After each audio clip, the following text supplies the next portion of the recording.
Everybody, this is Bazker back with another quick look video. Today we're going to be taking a look at a game called Dev Tycoon. It's kind of a simple little game. I've played it for a few hours over the past year or two. It's just a simulator game where you go in and there's no real animation or anything to speak of, but you sit down and you give the simulator some parameters, and you create a quote video game based on those parameters, which is nothing more than like I want to create an RPG that has vampires that has this much graphics in it or something like that, and then it gets sent out to quote fans and reviewers, and it comes back with a score, and then you make some amount of money off of all of that. And you have to level up your characters, hire characters. You start off in your garage, as you can see right here. Beyond that, we're just going to kind of take a look at this, and you can decide if it's something you might be interested in playing. I've had some fun with it, and there are some mods out there and allow you to cheat and things like that. I don't have any of those installed, but it is attached to the workshop in Steam, so you could get them if you want. From there, let's just get started. So it says, Welcome to Dev Tycoon. In this business simulation, you have been transported back in time to the start of your very own game development company right at the beginning of the PC revolution. In the next 35 years, you can build your dream company, create best-selling games, gain fans, and become the leader of the market. So, I don't know if they're being serious here, but I believe the theme of the game is that you were literally transported back in time. If you look right here, it looks like there's maybe a DeLorean time machine, Back to the Future style right here. So I think that's kind of the theme they were going for based on the description you get here. And you're just trying to corner the video game market. So big aspirations for your time travel right there, I gotta say. So let's get started. Welcome. Before you can start your adventure, you have to give your company a name. So what do we want to call it? How about Bazker Games? Makes sense, right? Yeah, I thought so. And the player name? Well, of course, it could be Bazker. Who else would we be? Let's see here. We can adjust our hairstyles. Guess it's also changing some skin tone. I don't have any idea. There's not a whole lot of options here. We'll just go with this. This looks like a shirt color. Green's good. We'll go with that. We do have some options up here. You can change the game length from 35 years to 30 years to 42 years. I'm just going to leave it be. You can always continue playing anyways. We're not going to take it that far for the quick look video anyways. So, let's see. Unlock hints. Since you have played the game before, you can choose to use all previously gained hints in this new game. Would you like to import all previously gained hints into this new game? I'm going to say no, because I think for this video I think we should probably have them on. So you can see you get a tutorial here. If you ever want to review the tutorial messages, then you can do so again from the help menu, blah blah blah. Congratulations, you've just started your very own game development company. At the moment, your office is in your garage and you are the only employee, but don't worry, many successful businesses have started this way. Very true. And some businesses that say they have started that way didn't start that way, so, there's that too. Tutorial, let's start developing your first game. Close this message and click anywhere. Woohoo! Supporter! So, I do believe that's a Steam achievement there that was there. So, click anywhere, and you can click on develop a new game. Before you develop a game, you can decide here what to do.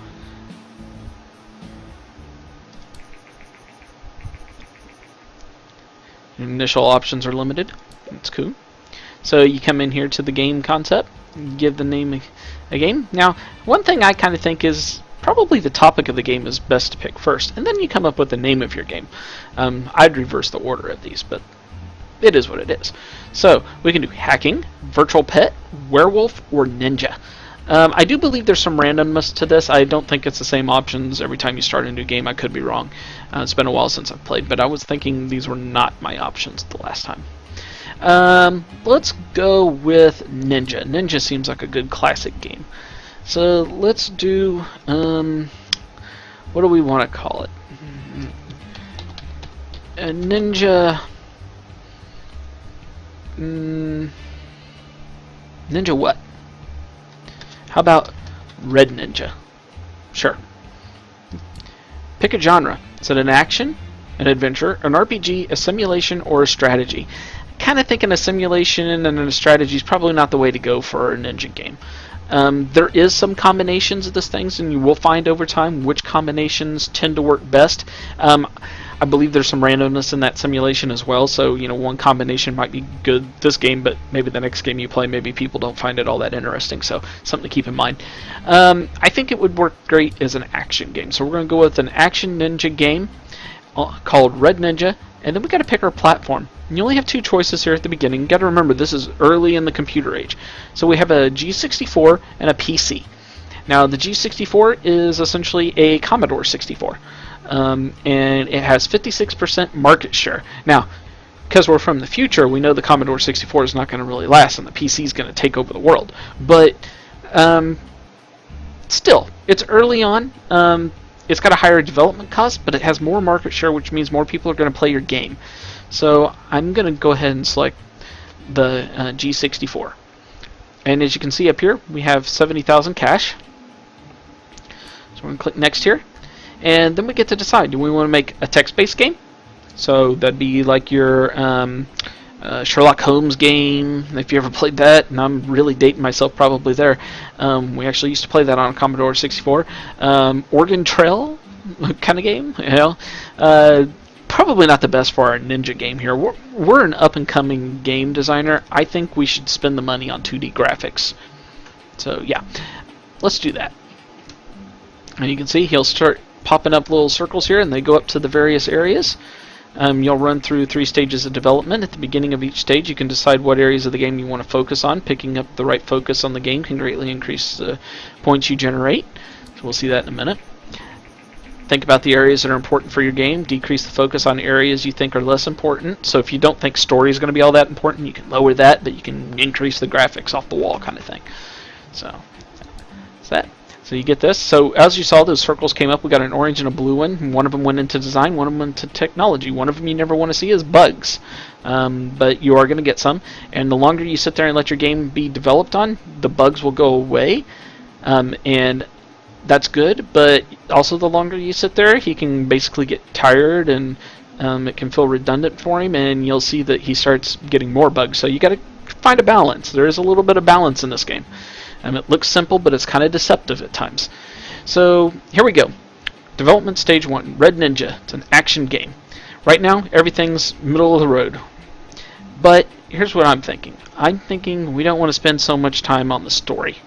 So let's lower our story down like this. Now, the more people you have working for you, the better off you'll be when you want to focus on these things, because you can have somebody focus completely on story, somebody completely on gameplay, somebody completely on the engine, and you'll do great. Honestly, the engine, this is really early in the days of gaming. I think gameplay is probably the best thing to do, so basically we want to make it more fun. In the engine, I'm going to lower just a tad bit, so we focus on the gameplay. This may not work. I honestly have no idea. People may say an action ninja game needs to have great story and quests. Don't know. I'm putting my hands in the air. You can't see that, but... So we're going to click OK, and he's going to sit here and develop on his engine. Game development is now started. While developing your game, you will generate game points, which you can see bubbling up. This is what I was talking about a little bit ago. If you play this game, you'll see these things up here. If you want to read them all, you can pause them. I'm just going to kind of go through them kind of quick. From time to time, there will also be points generated. These points become less likely once you gain experience. Bugs should be fixed before the game is released, and increase development time and cost. So you see, we're going. So far, no bugs. That's good. There's a degree of randomness to this. I don't know how much. If you actually click on your player, I don't know if you can at this stage of the game, but at some point you can click on them and you can see where their skills really lie. Are they good with story? Are they good with artificial intelligence? That kind of thing. Dialogue. I don't think Red Ninja is going to need much dialogue at all, so we're going to turn that down. Level design. I think we need some really good level design. I'm going to turn that all the way up. Artificial intelligence. We'll bring it down just a little bit. I mean, come on. This is like pre-Ninja Gaiden type stuff, and we're not going to need a lot of artificial intelligence. I don't think. Maybe our players disagree. I mean, I used to play a game called I think it was called like Super Trash Can Man or something like that. It was a garbage can that whirled around on the ground, kind of in a Donkey Kong style of game. Not a whole lot to it, you know. But yeah, I kind of sucked. So let's see. During development, you can also select additional features for your game. Right now, you can only pick one: basic sounds, but your options will increase greatly. Yeah, so that's good. I'm going to do that. You also see graphic type when you select a defined game. It just remind you of your choices. Now that's something else you can do later on. We saw an engine design earlier. Later on, you can research new game engines, and that works out extremely well for you too. Because okay, you got new game engines, so you can say this game engine's going to have a lot of really great graphics power, and build something that's up and good. But that comes later in the game. So graphics, we've got 2D graphics. We're already there. Sound, basic sound. We can turn it off if we don't want any sound in the game. We're going to keep sound in the game. I think that world design, we're going to drop that down just a little bit. Graphics, let's raise it up just a tad. Maybe something like that. And let's lower our sound just a little bit. And like you can see his time allocation. That's how much he's going to spend roughly on each one, the vast majority on graphics. So let's go with that. Oh, we got a bug. That may have happened in the last one, I'm not sure. Oh, there's 2 bugs. Okay, now we're done. But we don't have to be. So we can publish it whenever we want. But let's click OK. Releasing bugs can severely impact your game. Need I say games like the initial release of Diablo 3. So probably want to wait and fix your bugs. You can just let him sit there and he'll gain points up. See, we've fixed all of our bugs. We've got some design points. That's awesome. If we let him sit there a little longer, he'll gain some more. But the cost of our game time is going up. So how much it's costing us to actually build this game. So I'm going to go ahead and say let's finish. That 16 design points looks pretty good to me. Development of your game has now finished. While developing games, you gain experience and improve your skills. When development is finished, you will be presented with a summary of experience gained. Totally botched that up. You can read it right there if you want. There we go. 16 and 12. So we got some experience points. You know, a little higher the level we get with the individual factors, the better.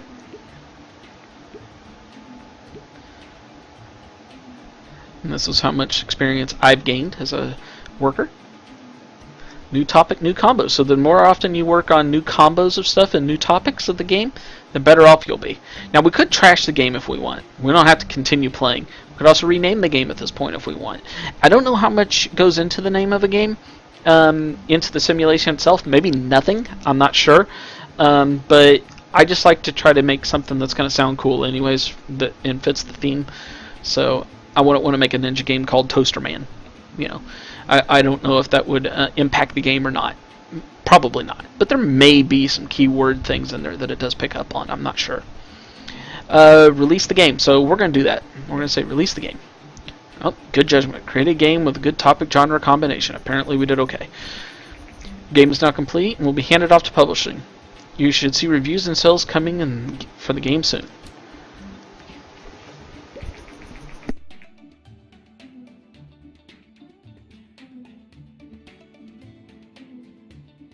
Alright, so you see we're getting the reviews in, and you can also see up here we got $8,000 in the hole for our monthly cost.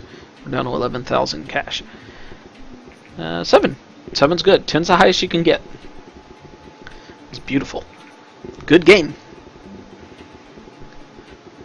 Ooh, 8. Very enjoyable. 8. Very good. Sweet. So this is a pretty good score, especially when you're starting out. I can remember getting a score that was like 2 and 3s. After publishing a game, you can invest a little bit in time to analyze your creation and generate a game report. Game reports are a great way to gain research points as well as valuable insights into what works and what doesn't work.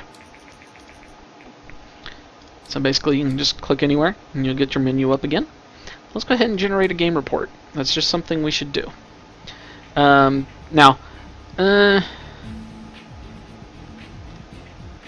This is how much it cost, I believe.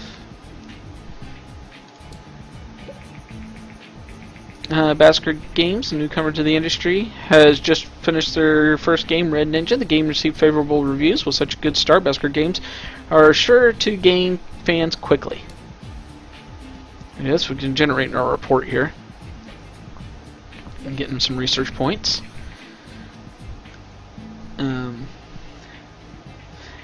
Red Ninja sold 5,474 units in its first week on the market. We made it in the charts to number 29. That's excellent.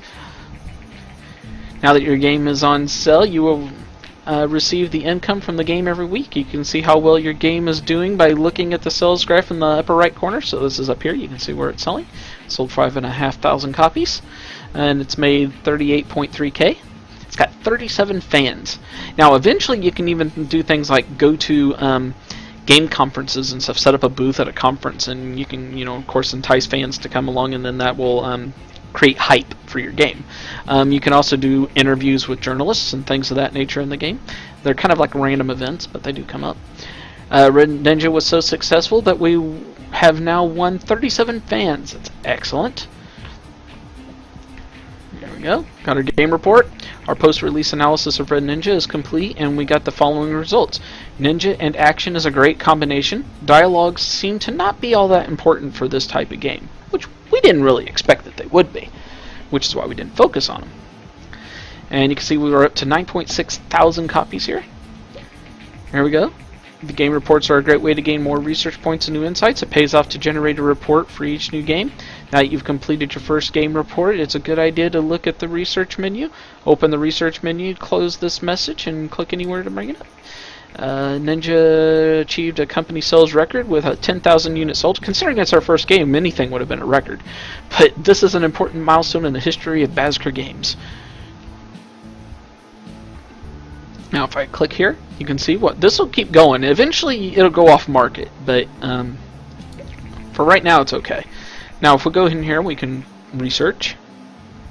You should try to save enough research points to be able to create your own game engine. This will greatly improve your game. So we've got 23 research points that we can use to do research on. Try to develop games with different topic and genre combinations for a slight research boost. So right now we could spend 10 points on a new topic, or we could spend 50 points on a new game engine, but considering we've only done the one game, we don't have enough points. So let's go ahead and research a new topic. We can research fantasy, game dev, law, or life. I think in the early stages of the systems, I'm thinking game dev, life, law, probably not the best topics. These are things that you might be able to do better later with simulator games on newer systems, where you got more bells and whistles to mess with. I'm going to say fantasy. How much truth is to what I just said about the bells and the whistles of the games? That's my own opinion of it. It's like I said, there's some randomness in here. No matter what you do, the people may think differently than you that time. So we had an $8,000 charge to us, but we're up to $142,000. One day I hope I can release a game and make this kind of money that fast. I mean, this is like the kind of thing that happened to Stardew Valley, in adjusted dollars. Now you can see our sales have started to fall off. You have successfully researched the new topic, fantasy. And if you look, we're right here. We're still selling copies, but it's still going. We can gain some more fans. Rank 69, rank 75. Now if I click, though, we can go ahead and start doing a new game. So let's go ahead and do one more. Let's pick a topic. We could use the new one that we just did, or we could use one of the other ones. You could even use the exact same one if you wanted, but that's not necessarily the best way to go. Sequels are okay, but it may not be the best thing. Let's go with werewolf. Let's call it Bark at the Moon. Any Aussie fans out there? Let's see. Action, adventure, RPG, simulation, or strategy. So we're still kind of stuck with the same things that we've done. What did we do for the last one? Was it action or adventure? I think it was action. Let's try adventure. Adventurous werewolf seems good. Okay, now if we take a look here, the G64, it's going to cost us 20 grand again, and they still have the biggest share of the market. So as long as it doesn't go off the market soon, we should be okay. I'm going to go ahead and stick with G64. It's got a $30,000 price tag. We got plenty of capital. This should be okay. We're going to stick with 2D graphics, and we're going to go. You'll see this goes a lot faster when you're not messing with the tutorial. It's kind of keeping the same stuff we had previously. I'm going to say it's an adventure game. It probably needs a little bit more story and quest relation. I'm going to say gameplay needs to be good, and let's go ahead and raise up the engine just a tad. Maybe drop this just a tad, and drop this just a tad. So we're going to divide our time up kind of like that. Oh, Red Ninja is now off market. It sold 27,624 units, generating $193,401 in sales. Excellent start to the game. Now it's off market, so we're not going to be making any more money off of that. Right now, we're not making any money. Industry news. Recent market studies showed us that the Commodore G64 is steadily outselling competitors in the PC sector. Consumers prefer the lower price, greater availability, and flexible hardware configuration over other home computers. Excellent. We're good for a while. Experts say that this might spell the end of competing hardware manufacturers. Now, we all know how that turned out. We're in a DeLorean, remember? Okay, so back at the game here, how much do we want? Level design, I think level design is something we need to spend a lot of time on, the most time on. Possibly artificial intelligence should be raised, and maybe we just raise dialogue just a tad. You know, he's got 2 bugs we need to figure out.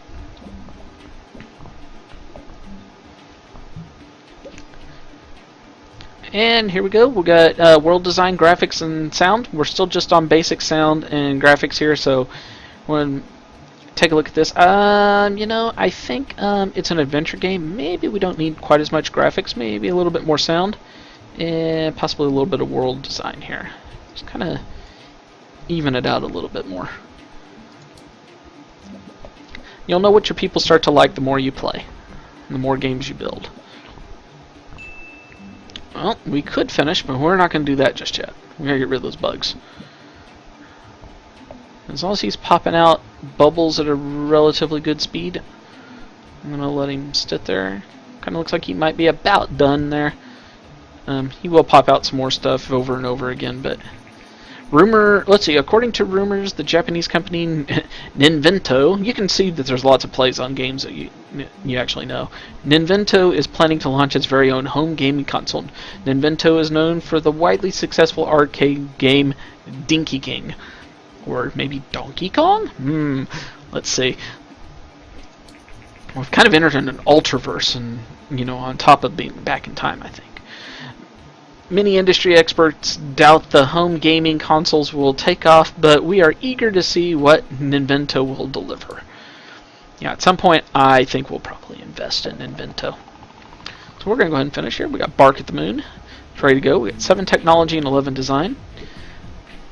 And you can see our experience here is going up.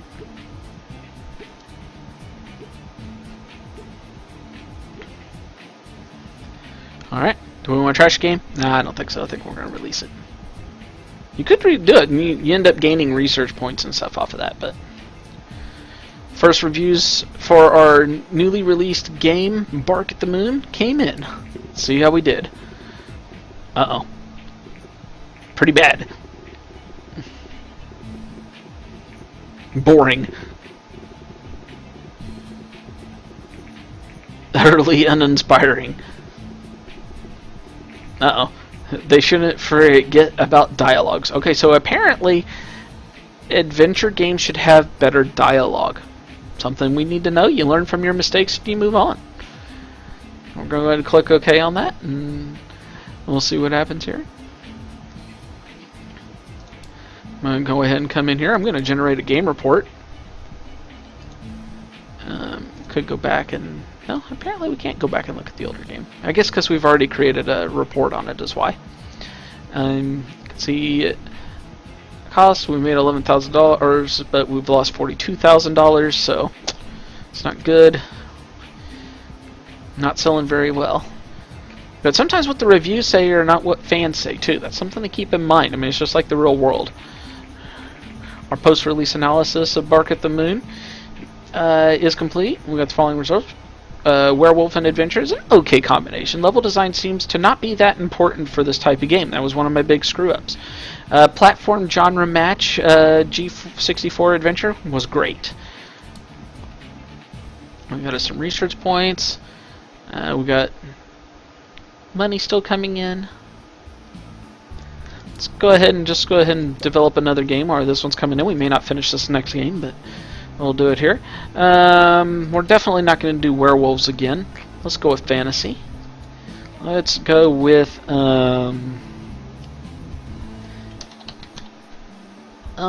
infinite fantasy. It's not the Final Fantasy, it's the Infinite Fantasy. Sure. And it's going to be an RPG, of course. And let's see.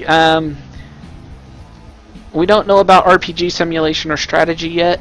We do know that G64 was okay for adventure. We're going to go ahead and stick with G64. It's got a $30,000 price tag. Let's go. It's going to be 2D graphics. Could have went with text-based, but let's not. Let's see. I think now. See, it's an RPG. We need great story.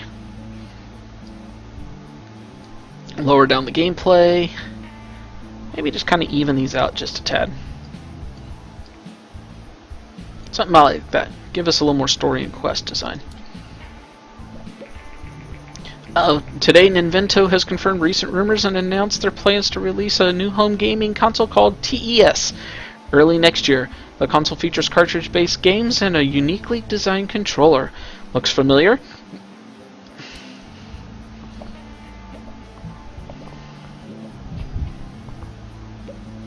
Alright, here we go.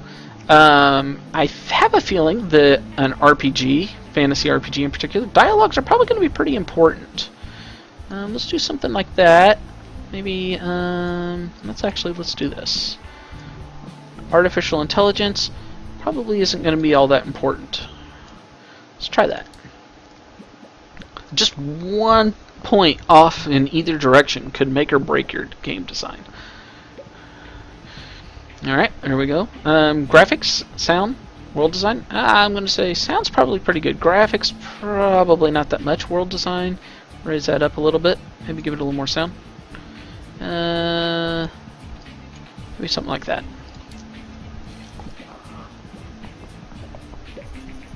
Bark at the Moon is now officially off the market. It sold 6,902 units, generating $48,357 in sales. Thank you to Basker from Patrick and Daniel. Oh, so this is the actual game developers of this game. It says, "Hi Basker, we're the creators of game Dev Tycoon and would like to thank you very much for purchasing the game and supporting us. The very first game, and it means a lot to us. We hope you enjoy it. Purchase it, blah blah blah." I do actually recommend this game if you see it on sale on Steam. It's not very expensive. I want to say it's under $10 most of the time when it's on sale, but I do recommend it. It can be kind of fun. There you go. You can find out more information about these guys here. I will include links in the description to where you can get this on Steam, though. Here we go. The game is more or less done. Now, if I look here, I can look at game history really quick. And we can see Bark at the Moon lost $5,600. So we didn't do great on it. Especially when you compare it to $46,000 price tag we had here and $147,000 profit we got on this one. But that's okay. They're not all going to be winners. Alright, he's doing pretty good here. Got another design point. And go ahead and finish. This will be the last one we do for this. But I am kind of enjoying this game, so I may very well do a Let's Play on this. Maybe they could be some quick, like, little 15-minute videos or something. You can do quite a bit in 15 minutes on this game. And we are going to go ahead and release the game. First reviews are coming in. Uh-oh. Falls a bit short. Okay. I've seen better. Hey, it's better than the werewolves. Better than Bark at the Moon. RPG works well on the G64. Good to know. I like it. So, you know, kind of middle of the road kind of game. And, whoops, let's go ahead and generate a game report. We've already almost outsold our last game. Hi there, I've just finished Infinite Fantasy and I'm impressed with your talent. I'm in the contracting business and we could use skills like yours. If you're ever short on cash and you want just let me know. We'll see if you have any work. So basically you can be hired out as a contractor to do work for them.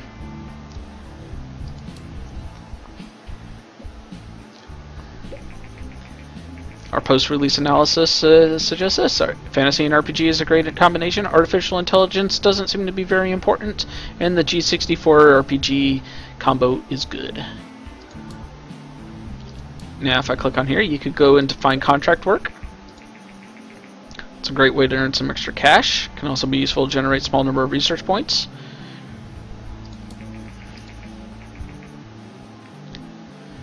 So if you miss a deadline, you're going to not do great, and they may not give you any other jobs.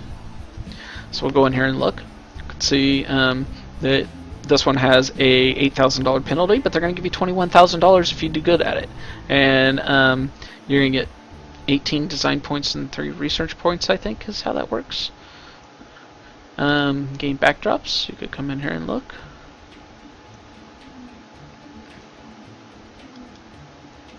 Set up computers, install Microsoft Boss for computers. You're going to get a lot of research points for doing this one.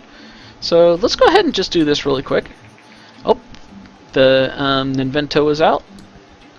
Or TES Ninvento is out. Ah, so see, this is, you're trying to knock this down to nothing before your time's up. Got it. Oh, no we didn't. We just failed. That's okay. Still got some research points. I see your contract was not completed in time. Be careful what contracts you accept, otherwise you lose penalties quickly. So, you know. So that's how that works. And if we wanted, we could go into research. We could research custom game engine. Probably won't go through this entirely, but we're going to just do that. And once he researches it, we'll be able to open up the window and take a look at it real quick. See, we're still making sales. This is good. We're making profit. Research of the custom engine is complete. You can create engine games on it. New research, game tutorials. So now we could include tutorials in our games if we wanted. It's off the market. We sold 17,754 copies, generating $124,299 in sales. Excellent. One thing I wish you could do in this game is actually set your own sell price for stuff. You can't actually do that as far as I know.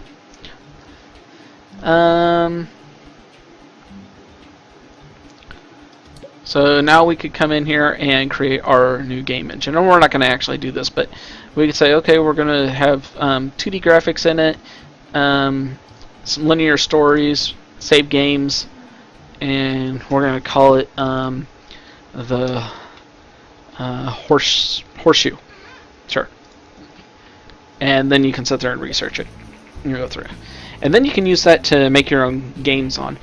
So if you build engines that have like a great focus on graphics, then you could probably put your action games on those. And if you have something that focuses good on artificial intelligence and such, then you'd want to probably put simulation type games and stuff on those. So that's the kind of things you can do with that. But pretty much you just let it run and it goes through it and does its thing. But anyways, that's going to be the end of this video. Use your own judgment if it's something you like. If you'd like to see a Let's Play series on this, let me know in the comments so I can maybe move it up on the list of things I want to do. But I do think that I am going to do at least a few videos on this because I'm kind of enjoying this game. It's kind of fun just coming up with the things. If you are wanting to see a Let's Play on this and you've got some suggestions for names of game engines, names of the video games themselves, maybe you want to name the company or anything like that, let me know in the comments. I'll be happy to take those into consideration when I do the Let's Play. But yeah, that's going to be it. We completed our engine. We're not going to do anything with it, but we have got it. just click next there, and that's going to be it. So if you liked the video, like, comment, subscribe, feel free to share it, and I'll catch you back next time.